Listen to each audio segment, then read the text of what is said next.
This is Gerardo Del Real with Resource Stock Digest. Joining me today is the CEO of Premier American Uranium, Mr. Colin Healey. Colin, it's great to have you on. First time on our show. How are you today, sir? Amazing to be here, Gerardo. Thank you very much for your time. I appreciate it. Well, listen, I'm very familiar with your background and your expertise, and so you're just now coming on. I thought it would be a great opportunity, given that I think we're about to see uranium kind of kick up here once again. We seem to have put in a pretty nice bottom here in the mid to high 80s, and so I think your timing is excellent. But for those in our audience that maybe aren't familiar with your background, can you speak to that just a tiny bit before we get into the Premier American story and kind of approach moving forward, because that's an exciting one. For sure. So my background, I spent the last 16 years working for a sell-side broker dealer, mostly focused on the uranium space, initially as an associate working under an extremely experienced and talented geologist, Jordy Mark, and then since 2012, covering uranium, battery metals, some bulk materials as an analyst. So I've looked at a lot of projects around the world, including a pretty strong focus on U.S. uranium.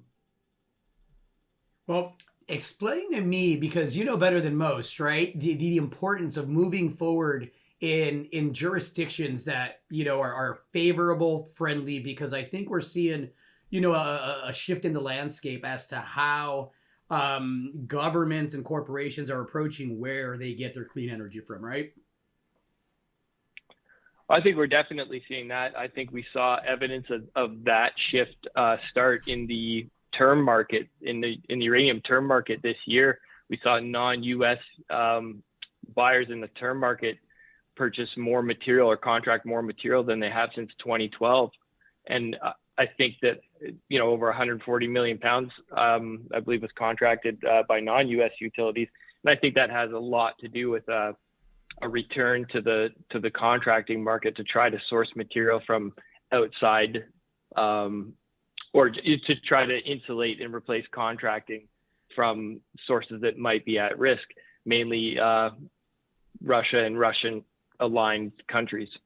So I think the timing is excellent. I think jurisdictionally, that speaks to jurisdiction, but our focus, Premier's focus on the United States, specifically in premium jurisdictions like Colorado, Wyoming, and New Mexico, has to do with our belief that uranium prices are going to remain higher for longer, much longer, I think, than the market's giving them credit for.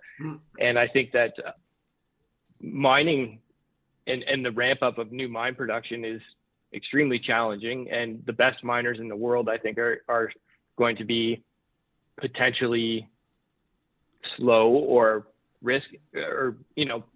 slightly potentially behind schedule. I'm not very concerned about anyone overproducing in the next 3 years, and I think that some of the large sources of production that are conceptually going to come online in the next 3 to 5 years could easily be delayed through no fault of the developers. But there's permitting, there's challenges in procuring equipment and labor. And I think that jurisdictions like the United States are going to be very well positioned with some of the brownfields and higher marginal cost production assets to take advantage of the fact that global production is going to be slower to come online than people think. I think that what we've got in the U.S. right now is some smaller producers all announcing production restarts from swing production type assets, ISR in Wyoming, Texas, conventional in Utah and the surrounding areas. And I think that those producers are going to be looking for projects to backfill a pipeline to continue for production continuity going forward. And that's what we're trying to build at Premier, is a suite of assets that could be shown to be, or could be developed and advanced towards something that can fill a pipeline, fill a production pipeline. You're the newly appointed CEO, firing right out of the gate with an acquisition. Can you speak to the acquisition of American Future Fuel and next steps and catalysts for the company? Sure. So the primary asset within American Future Fuel is the Sabieta project, which has 19 million pounds of historic inferred resource at about 0.17%. This is shallow, open pitable resource that American Future Fuel has already done some confirmation drilling that's coming back with excellent reconciliation with historic drilling. So we think that we can quickly continue to drill that and continue to prove up that historic inferred resource, while at the same time there's some significant exploration upside on that property.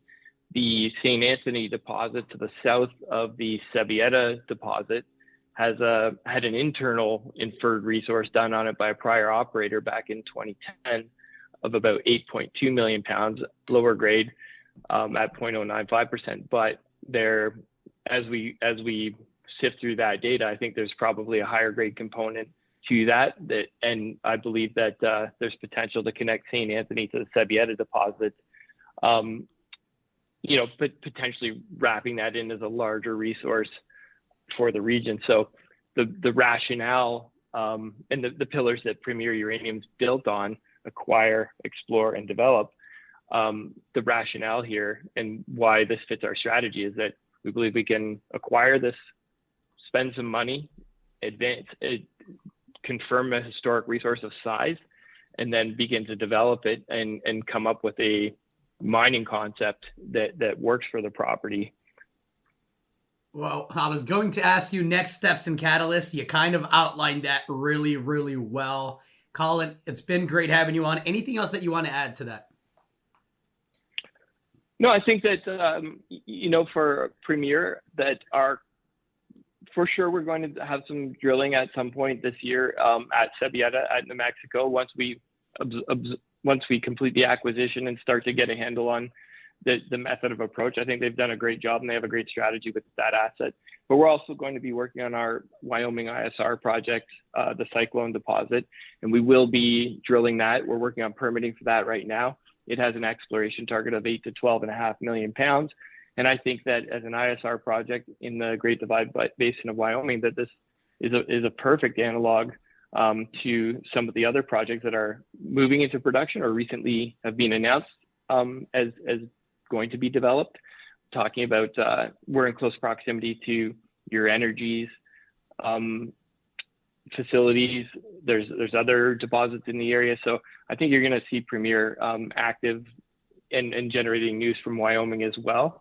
And we will be, as part of our strategy, acquisition is core. We're going to be leveraging our technical team to find the best projects in the U.S. In these premium jurisdictions to keep building out the company. Well, it should be an exciting and profitable couple of years in the uranium space if you're positioned on the right side of it. Kudos to you and the team. I think you've done a brilliant job of getting ahead of a market that's going to be one for the books here over the coming years. Thank you again so much for your time, and I'm looking forward to having you back on here.